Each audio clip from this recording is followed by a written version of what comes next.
محمد بن سیرین نے حضرت ابو ہریرہ رضی اللہ تعالیٰ عنہ سے روایت کیا ہے، انہوں نے کہا کہ رسول کریم صلی اللہ علیہ وسلم نے ہمیں دوپہر کے بعد کی 2 نمازوں میں سے کوئی نماز پڑھائی، ظہر یا عصر کی۔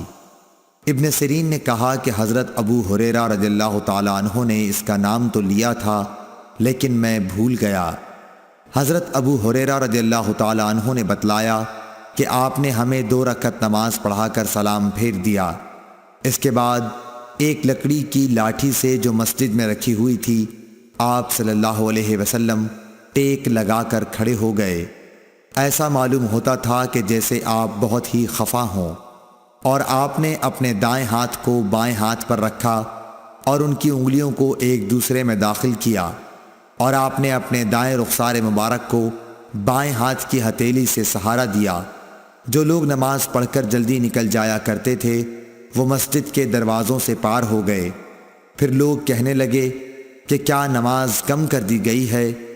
حاضرین میں ابو بکر اور عمر رضی اللہ تعالیٰ عنہ بھی موجود تھے، لیکن انہیں بھی آپ سے بولنے کی ہمت نہ ہوئی۔ انہی میں ایک شخص تھے جن کے ہاتھ لمبے تھے اور انہیں ذوالیدین کہا جاتا تھا۔ انہوں نے پوچھا، یا رسول اللہ صلی اللہ علیہ وسلم، کیا آپ بھول گئے یا نماز کم کر دی گئی ہے؟ آپ نے فرمایا کہ نہ میں بھولا ہوں اور نہ نماز میں کوئی کمی ہوئی ہے۔ پھر آپ نے لوگوں سے پوچھا، کیا ذوالیدین صحیح کہہ رہے ہیں؟ حاضرین بولے کہ جی ہاں۔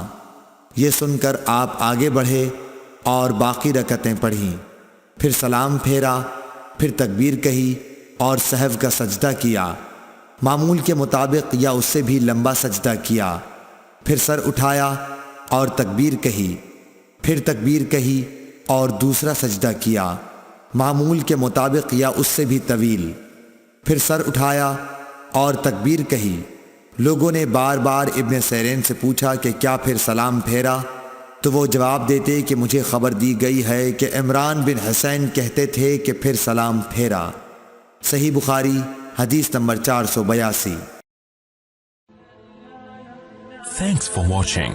Don't forget to like, comment, share and subscribe to